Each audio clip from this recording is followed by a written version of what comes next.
Welcome to 5 Strike Weekly, everyone. This week we break down another frustrating home result against the Portland Timbers. We'll dig into everything about how and why we didn't get the result. And also, we preview that game against that team this Saturday. Also, we signed someone. All that and more, coming up. Welcome to the show, 5 Strike fam. I'm AJ, this is Tanner McLeod. Before we get into it, become a part of the notification squad by hitting the bell next to the subscribe button. So guys, let's get right into that 1-1 draw against Portland Timbers at the Benz on Sunday. It just, highly frustrating game. For me, it was a game where, our tactics went stale, and we definitely needed to really just kind of really change up a bunch of things about our play. I think we were lucky to get the goal, and I think we were lucky to get a point at home. Yeah, I agree. Honestly, from the first minute, I was not comfortable. The second that Atlanta United had the possession of the ball and started pinging it around, I was worried. The ball was moving slow. It looked exactly like it did on Wednesday. Even with the starting 11 in there, this tactics were the exact same. It was a slow build-up play, way too many touches on the ball, and you saw that Portland were going to sit in. They would have 5, 6 guys across their back line sometimes, and they were incredibly organized and efficient with how they moved their defense and how they broke when they won the ball back. Atlanta were very lucky. I mean, yes, did Atlanta, create a lot of chances? They did, but the clear-cut chances all fell Portland's way. I mean, in the first half alone, they had the goal, but they also hit the post, created a couple of very good chances in the break, and in the second half, could have chipped, Guzan a couple of times. I mean, he was left in numerous one-on-ones. Thankfully, he played decently well, and they missed their opportunities. I mean, Portland really could have expected 2 or 3 goals out of this. They only got the one, and so did Atlanta United. Yeah, I mean, to be fair, yes, we had our chances, and I mean, it wasn't a super case of a goalkeeper standing on his head again, but it was, a super save from the Portland goalkeeper on an Franco Escobar header. But I mean, beyond that, none of the other ones were as clear-cut as that. I think our crosses were just too similar. It was too many lob crosses from Ambrose, from Gressel. And when Portland had the ball and they were dribbling into our box, I was terrified. I mean, they looked like the best chances of the game, and the goal that we give up is from a set piece. Alas, another set piece that we give up a goal in. And I think we need to get into this. This is something that we haven't fixed from last year, and we need to. But we give up an innocuous foul. It's something that I don't really think it was a foul, to be honest. But we give it up nonetheless. And I think with this free kick, we see a bunch of guys switched off. The guys in the front at the near post are ball watching, and then you have you have Lorenowitz, you have LGP, you have Escobar, who are best headers of the ball, and they didn't run with the attackers at all.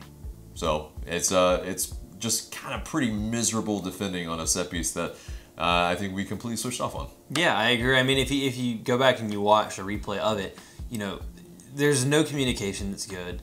LGP gets left on an island where it's 1v3, so it's no wonder they got to tap in, because like we said, Lorenowitz and Escobar just let their runners go. I mean, it was just terrible defending all around on a set piece. And like you said, it's not the first time. This is a reoccurring theme with this team.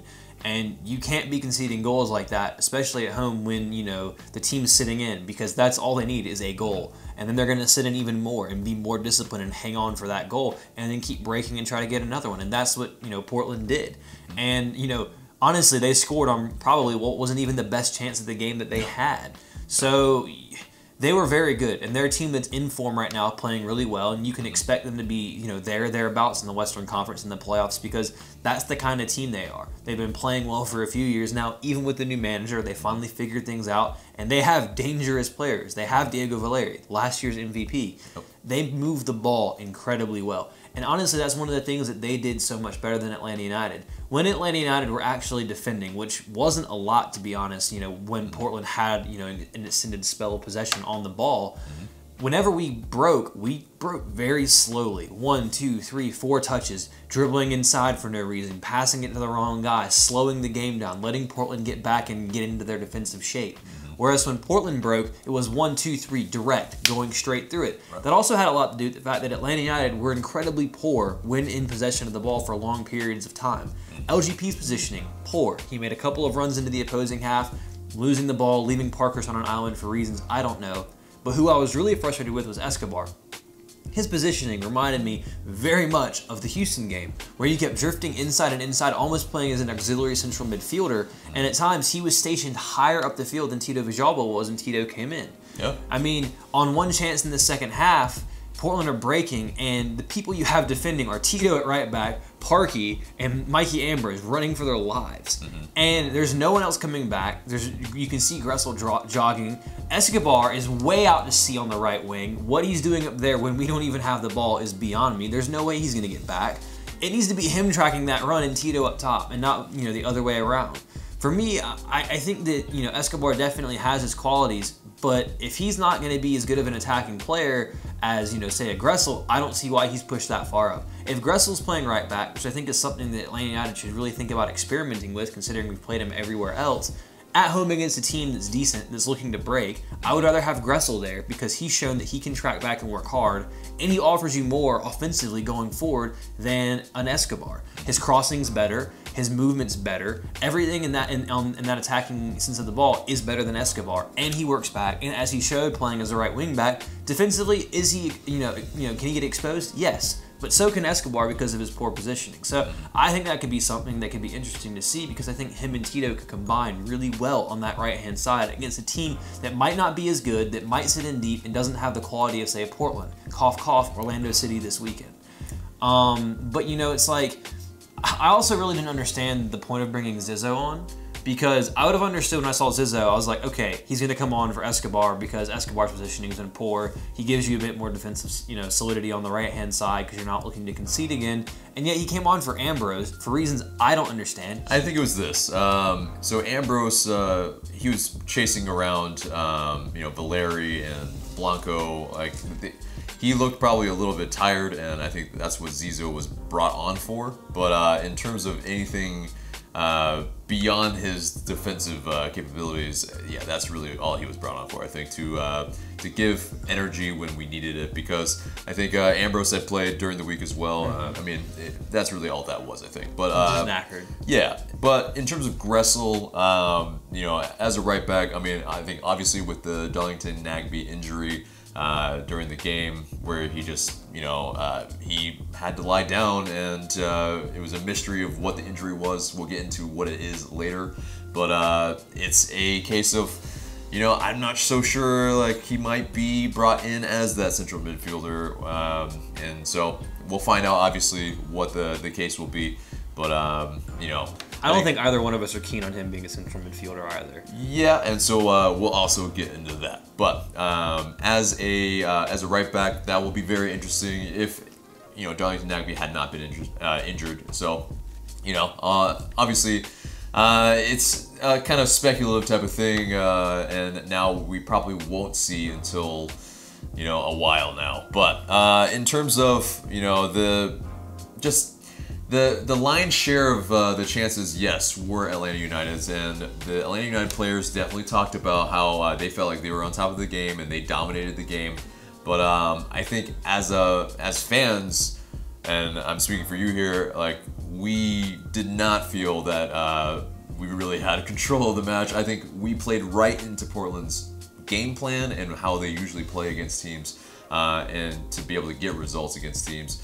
That's exactly what they do, and for us to do this, and not really change anything up. I feel like if they knew about it going in, I don't think they actually had a game plan and how to attack it, because I just saw the same old stuff, in the first half and pretty much the second half. Even though we were a little bit more solid at the back, I think LGP didn't venture as far forward, and so that's why we weren't, I think they were content with either their goal or a draw. And so, they weren't going to come at us, as haphazardly as they kind of did in the first. But I think that's also the problem is just how quick they are and how many passes it takes for them to just slice us open. Yeah, I mean, that's the thing, is Atlanta United were trying to pass Portland to death. I don't know if they thought that maybe one of them would fall asleep and get bored,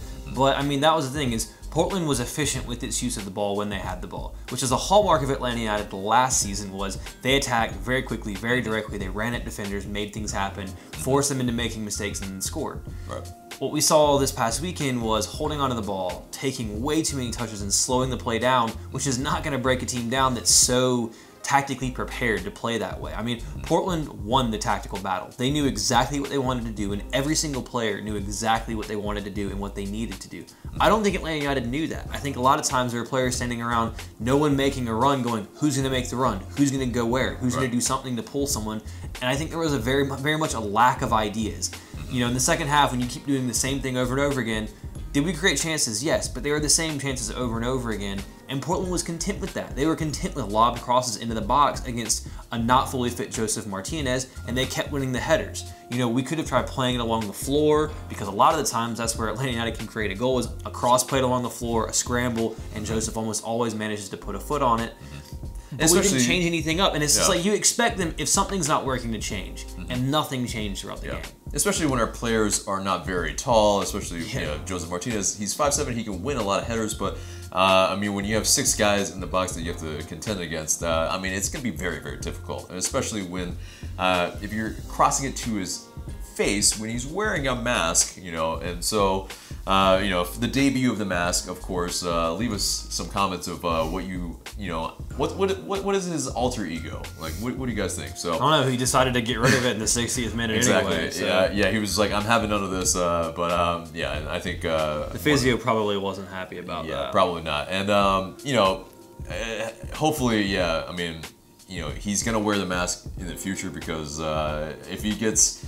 You know, if he gets his face crushed again or something like that, that's not good. Yeah, he'll be out for you know, more than just a U.S. Open Cup match.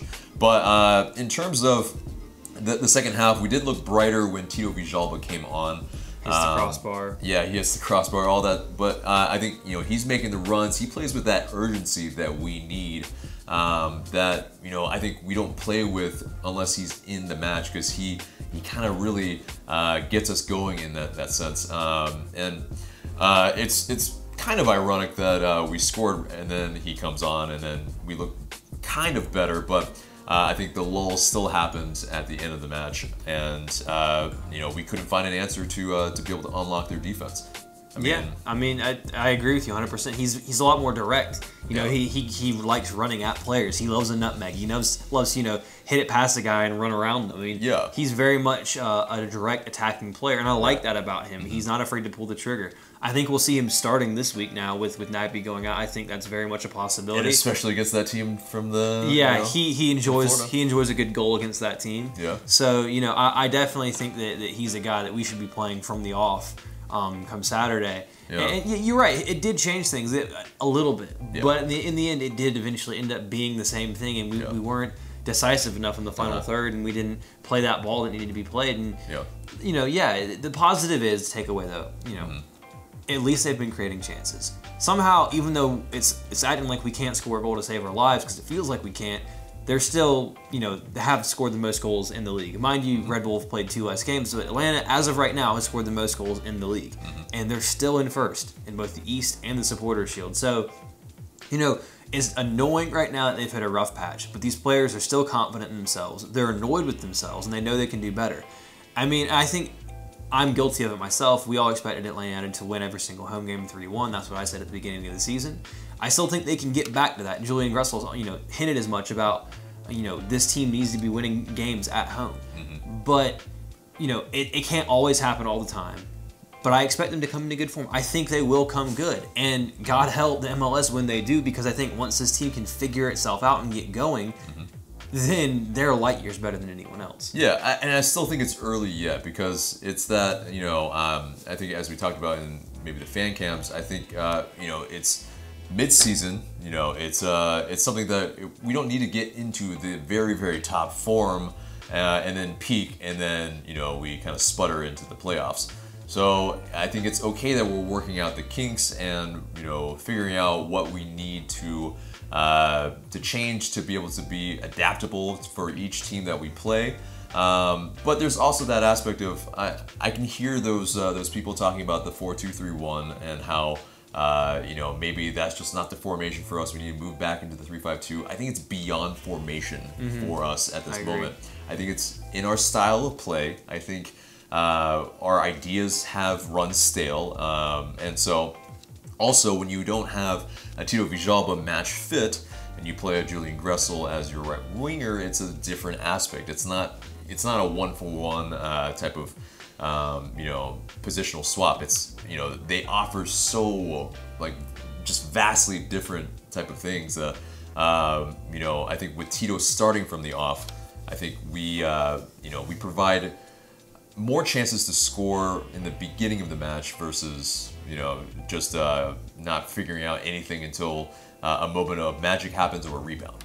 A bit of a hot take I'm gonna make right now, and it's not like insane, but right now, with him being in town this past weekend, him being Yamil Asad, if you hadn't seen on social media, he was there. A lot of people are going to be comparing him to Ezequiel Barco right now. Yeah. I will say, right now, Barco isn't playing as well as Asad was playing last year. I think Barco has a lot to do, and it's not solely on him, but I think him particularly, his performances haven't been necessarily the greatest when it's come to him being on the ball. I think right now, I still think there's an adjustment period for him. So I think people need to be patient, but right now, sometimes he's throwing, 3 or 4 step-overs and not beating anyone with them. Or there was a point in time in the first half this past weekend where he cut inside from the left and we could have broken. He could have easily played a ball into Nagbe. Then him and Nagbe almost run into each other, basically, and Nagbe basically tackles Barco. And it's like, he needs to be aware that he doesn't have to do everything. Maybe he's used to that, but it's like, maybe he needs to trust his teammates more and be a bit more disciplined when he tries to beat players, because a lot of the time he's pulling players and defenders into his space where he has a teammate. He'll cut inside and Miguel Almiron will already be there. And so I think he'll adjust and he'll learn, but right now I think that he definitely is a player that I would say needs to improve at Lane. I don't want to improve.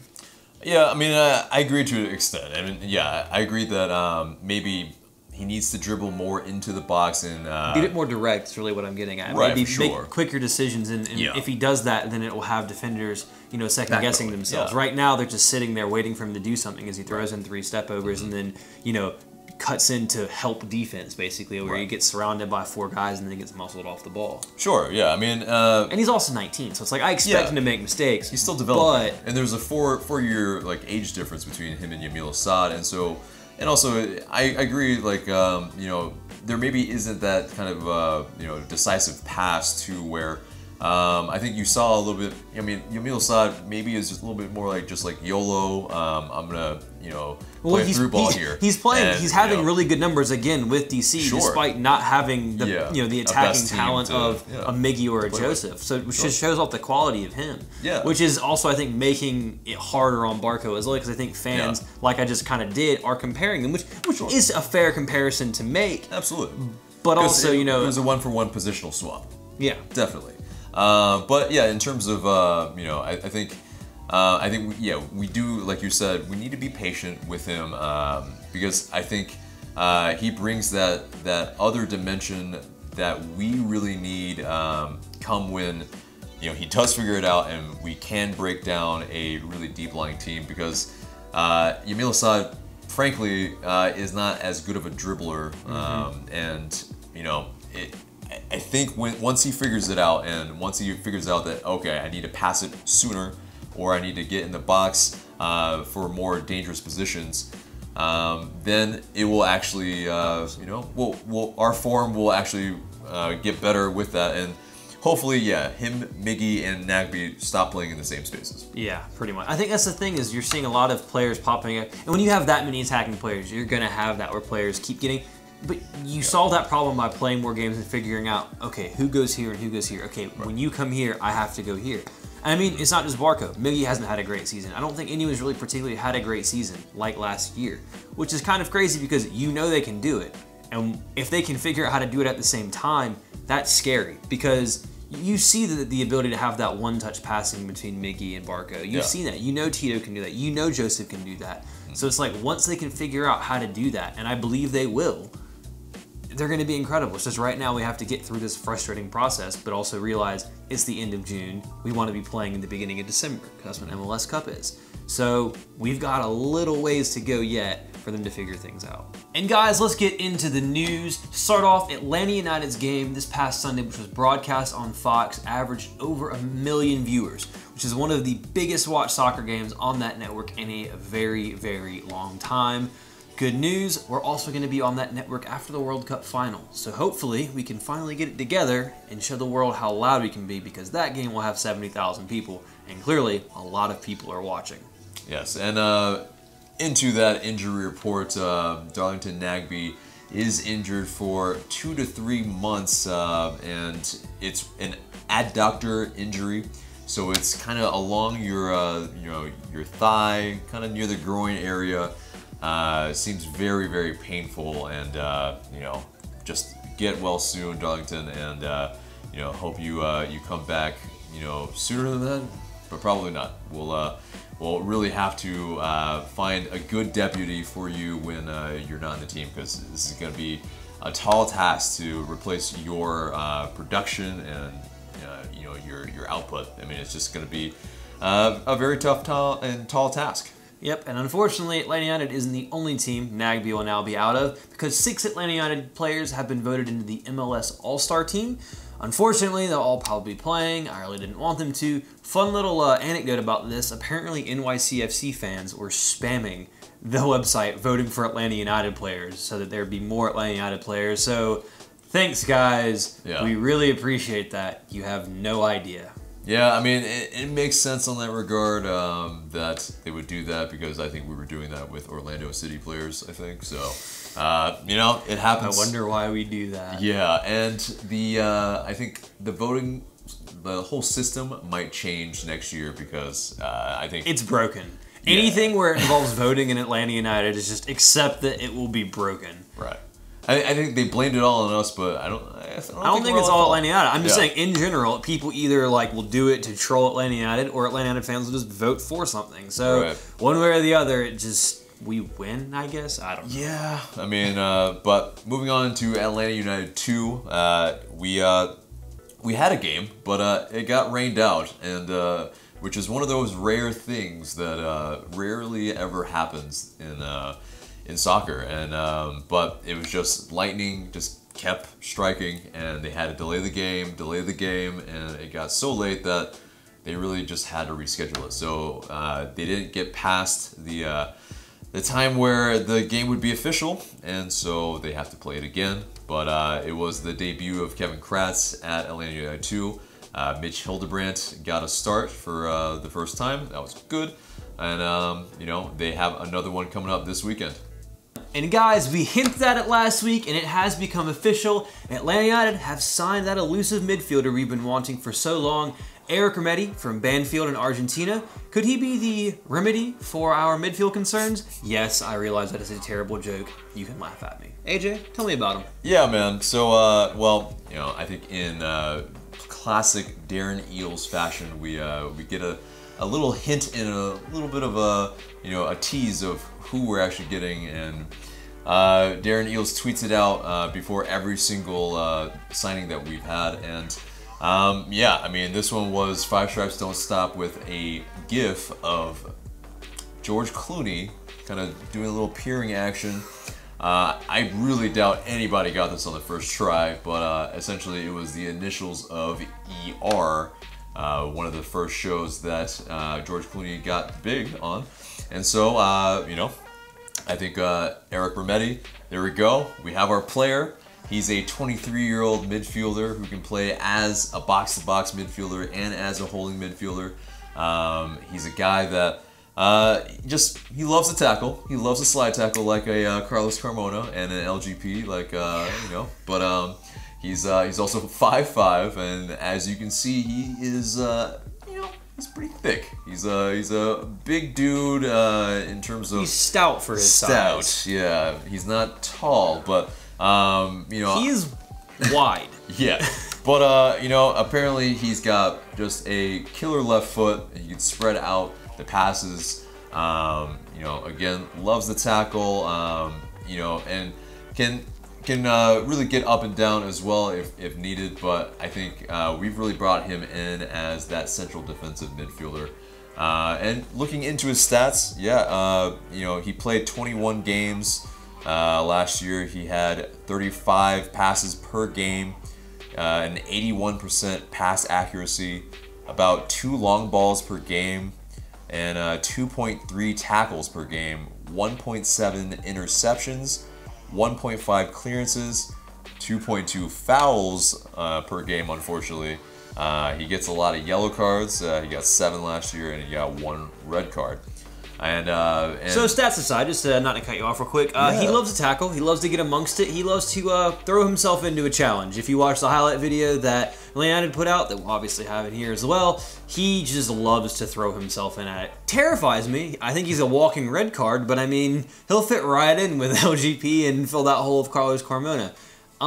He didn't pass a lot. 35 isn't a lot of passes for someone doing his job. Yeah. I think that's something he could definitely improve upon. His 81% pass accuracy for that amount of passes isn't exactly eye-catching. But it looks like he can get a job done in, you know, by covering space, getting in, breaking up the play, and is similar, but definitely a not as high quality version of maybe like an N'Golo Kante, who when you first see him, size, not that big, but he runs around like a crazy person and covers an immense amount of ground. And I think that's what we're looking for here. Yep. Very much in the mold of how Carlos Carmona did things last season, a bit more defensive in midfield. Is it going to change the way we play? I think it will. I think Atlanta United are a lot more attack-minded when Darlington Nagbe is in the side.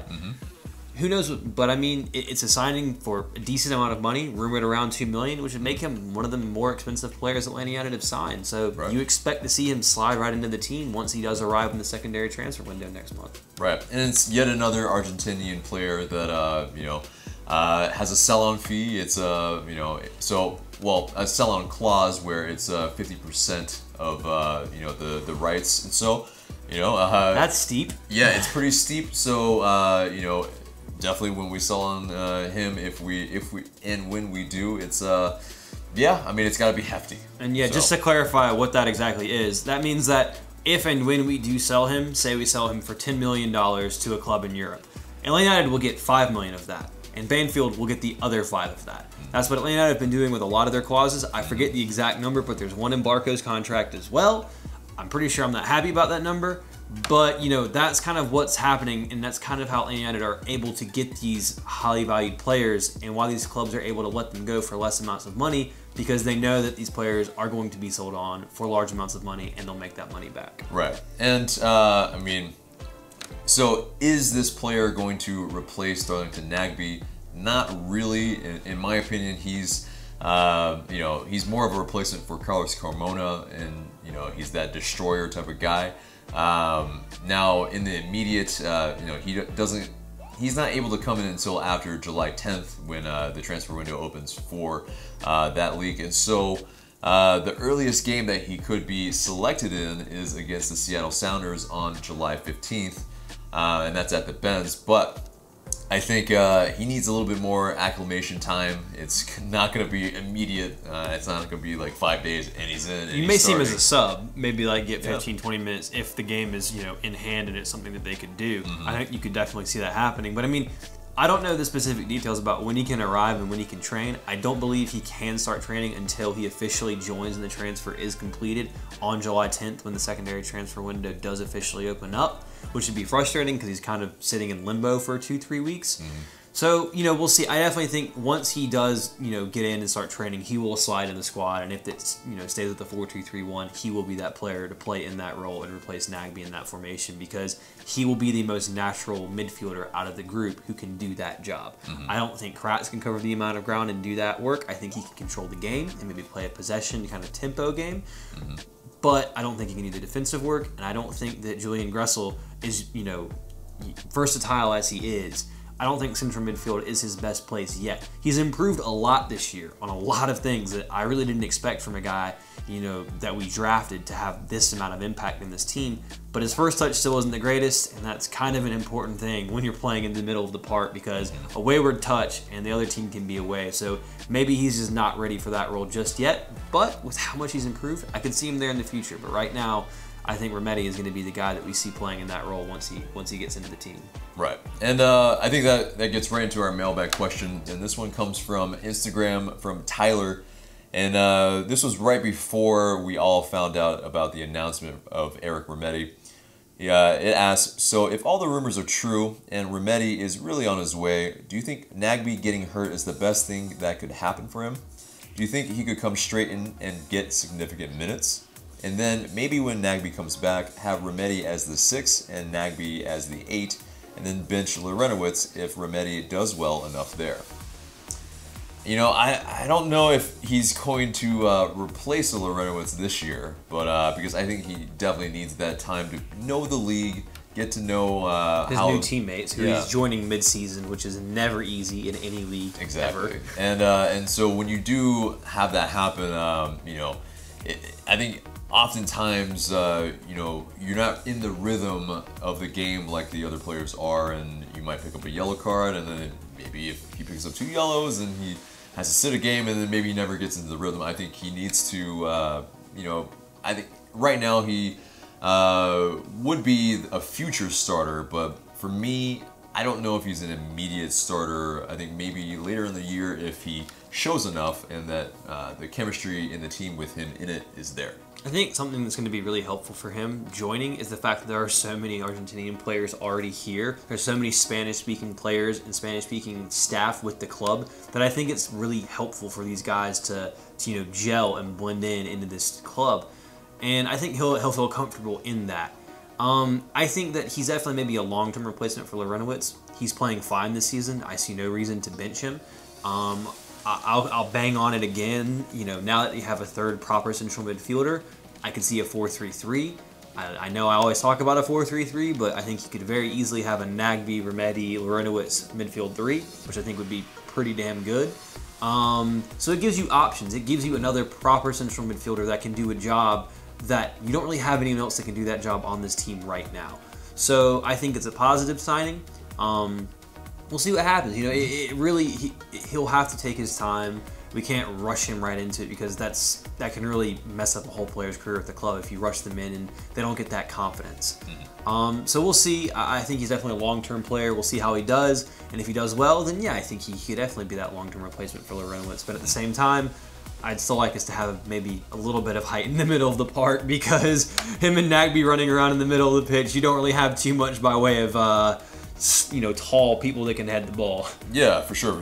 Yeah, and that would be something that other teams would definitely target if you know, Lorenowitz was not in the middle. So I think, yeah, definitely this year it's not that case. I think in the maybe coming years, if you know, Lorenowitz and Parkhurst are not in the team, then maybe we find somebody else in the back line that can also head a ball, because I think LGP is going to stay for a while. So, you know, I think that's going to happen. So, moving on to the next question, also from Instagram, Carson ATL Hawks 26 asks, so with the big July coming, what does ATL UTD have to do to prepare for the fatigue of the 5 games in 1 month? And I think so the games are FC Dallas away, Philly away, Seattle Sounders at home, DC United at home, and Montreal away. And I mean, for me, I think Atlanta actually just wrapped up their hardest part of the season. I think the end of May and the month of June, with multiple games a week, was the toughest part for them. 5 games in a month isn't really that bad. You're going to have 1 week where you play 2 games. And I mean, yeah, I think Dallas away. Right now with Atlanta's away from them, the thing is, I feel more comfortable watching them away from home than I do at home, because teams attack them, teams open up, which gives them space, and when they get that space, shocking, they score goals. And, you know, for me, I think that they play games away against teams that I think they can beat. Philadelphia, I think they can beat, and at home, I think they can beat Seattle. They're not playing well. So I think they'll be all right. I think it's a decent month that they can put some points on the board, and hopefully it can be the month that they figure out their goal-scoring problems. And guys, we have another Wasteman of the Week. Thank you, Lord. The World Cup is on. It has provided us with gold. And in this case, Milad Mohammadi, you are the Wasteman of the Week. If you did not see it during the Spain-Iran game, he has to get a throw-in in. What is his best idea when you need a goal and you have to have a throw-in? Why not do a somersault throw-in in the World Cup in like the 90th minute and fail miserably at it, and you have to take it again, and you don't even take it again. At that point, like, I'm just gonna, you've already tried, just do it again. You've already made yourself look foolish, you may as well do it, just double down. I would double down. Yeah, just try to make it come off, I mean, I don't know, man, that's like, why would he even have that in his mind to try to do at that point? He bet with his mates at the beginning of everything. It had to be it. Like, I'm gonna do this in the World Cup. You just watch. And then he does it, and it's just like, it's like he's never practiced it before. Mate, are you serious right now? And don't get me wrong, if you can do it and pull it off, it does make the ball go farther. Yeah. But to actually do it in a game and in that situation, and that's what you think of, that's what gets you Wasteman of the Week. And guys, getting into our match this Saturday, it's a big one because, well, you know, these derbies, they're always up for derbies, I know, exactly. Rivalries. Yeah, forced rivalries, whatever. You know, now there's probably a little bit of genuine hatred on both sides, but yeah, the game's at 7 p.m. at Mercedes-Benz Stadium. And, you know, it's a match that I'm sure both teams want to win, and if Orlando City is dumb enough to come here and really actually want to attack us, then I think this game will go really, really well for Atlanta United. Yeah, I don't think that's going to happen, unfortunately. Unless the new Orlando coach is absolutely out of his mind, he should do himself a favor and watch literally every game from the past 2 months that teams have done when they've come and played here. Park the bus and play on the break, and you'll piss everyone off. That's what they should do. If they don't do it, they're out of their minds. They're still probably going to be without one of their players because of the World Cup. Yeah, Yoshi Otun, yeah, he's playing for Peru, but they just, you know, got knocked out. But they just got knocked out today. Yeah. Their last game was today. Yeah. I don't think he's playing when he has to fly all the way back from Russia. I don't think he's playing on Saturday. Doesn't matter. Orlando are going to approach this game if they're smart, like the teams have been approaching this game in the past couple of months. I think they will. I also think that they're going to bring a very, very high level of energy. They're going to be flying into the tackles. They're going to be very, very aggressive. They have nothing to lose, except possibly, you know, like their 9th or 10th game in a row. I've lost track at this point. But the point is, they're going to want to stop that streak by beating Atlanta United. History has shown with coaches getting sacked, there is a short-term positive effect. They will play for the new coach. They will work hard to try to get those results turned around. You best bet that Orlando City is going to be coming into Mercedes-Benz Stadium on Saturday with every intent to win that game, with all the intensity and the fire that they can bring. Atlanta United will have to match that. It'll be a big game. They cannot look past this game. They can put a marker down and beat this team handily because I don't think Orlando City are very good at all, hence why they've lost however many games in a row they've lost. 8 games, yeah.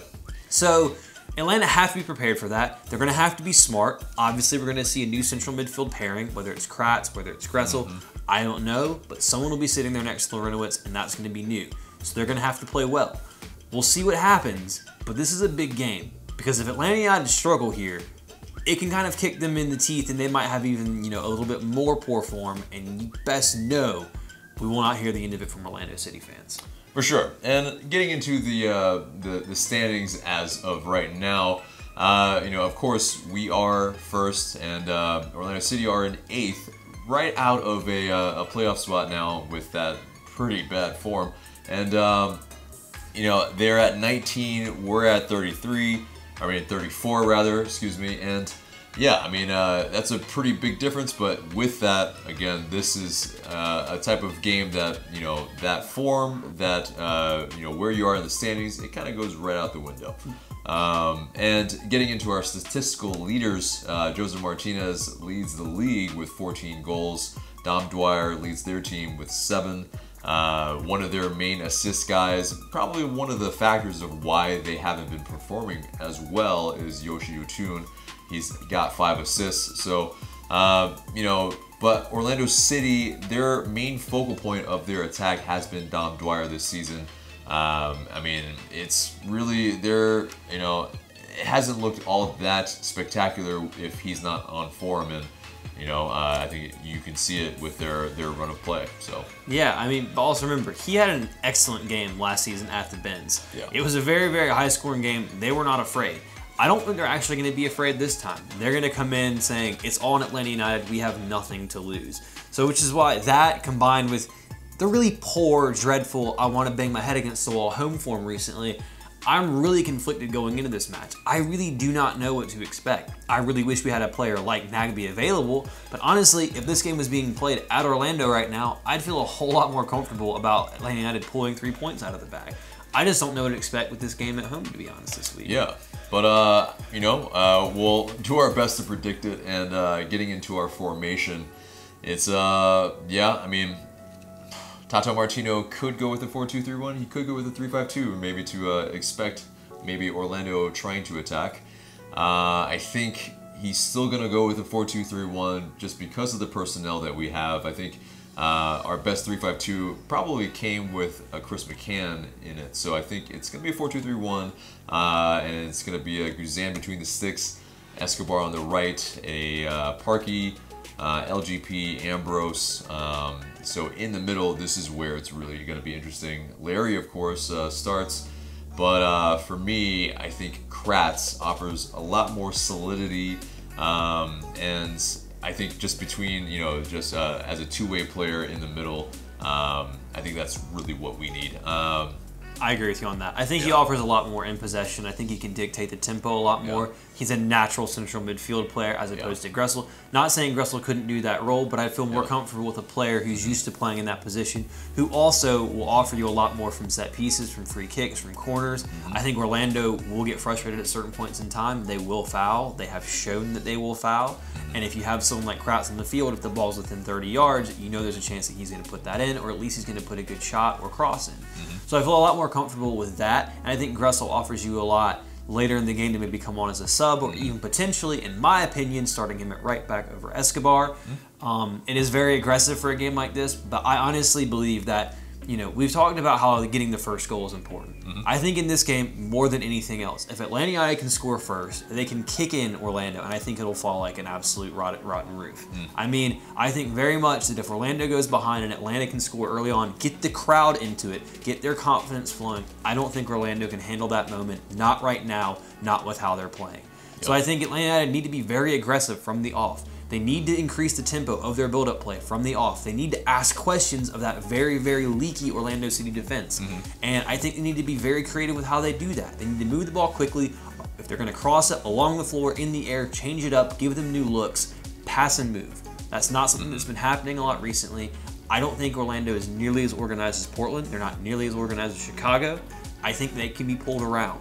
So if Atlanta United can do those things, I very much expect that they can get a result, especially with the players that we'll have. I mean, because to get, to finish with the lineup, I think we both expect Barco on the left, Almiron down the middle, either Vajalba or Gressel, depending on who plays. I think it'll be Vajalba on the right, and then Joseph down the middle. And you know that all of those guys fancy themselves for a goal. Joseph's going to fancy himself for a goal. Barco will. Tito will. You know that they can. You know Tito especially will. Oh, against Orlando City, you know he wants a goal against them. He's got the tattoo on his thigh.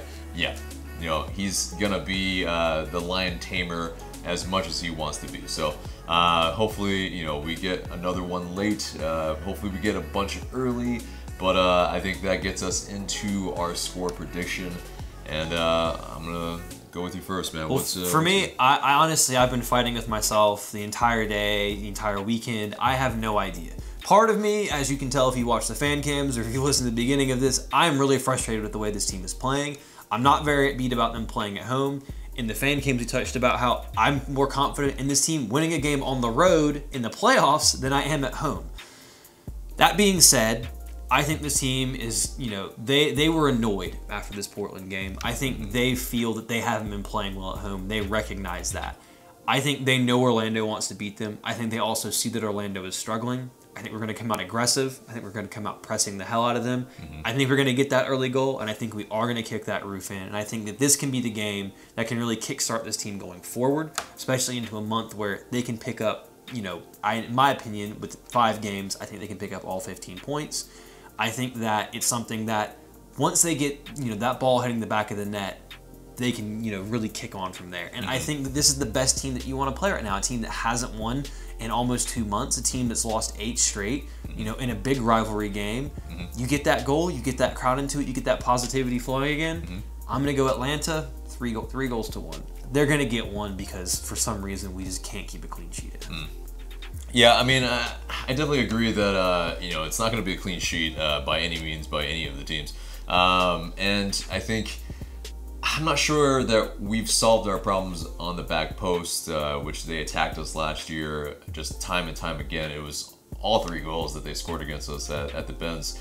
And so, even though the personnel is different, I think it's, going to be kind of a similar thing. But I think with Orlando City probably attacking us, I think we can pull out a result because they have to come out and they have to, try to get a result. And so, by that, they have to score goals. And so, I think it's a 3-2 Atlanta win. Lots of goals, and hopefully Tito Villalba maybe scores that late winner. So that's our match preview, and that moves us into our 5-stripe weekly question of the day. And I think it's pretty simple. Today we're going to talk about Eric Remedi. We just want to know, how do you feel about it? Do you think it's a good signing, and where do you think he'll play? Will it be a starter? I think that he'll definitely be a starter while Nagbe's out, once he gets into the side and gets in the flow of it, because he offers a lot, and you don't spend that kind of money on someone who's not going to play. So I think he offers a lot going forward, as in he's a bright, young talent. He's a discovery signing. I think it's good. I think he's a bit short. I think he's a bit of a yellow card. A walking red, walking yellow. But Atlanta United have shown that they're not going to sign someone unless they do their research on him. So I think it's going to work out in the long term because I trust the front office. But let us know what you guys think. Get down in the comments below. So guys, that does it for us this week. Remember to smash a like. Remember to share this video because it really does help us a lot. Subscribe if you haven't already. And for Tanner McLeod, I'm AJ. Thank you guys so much for watching.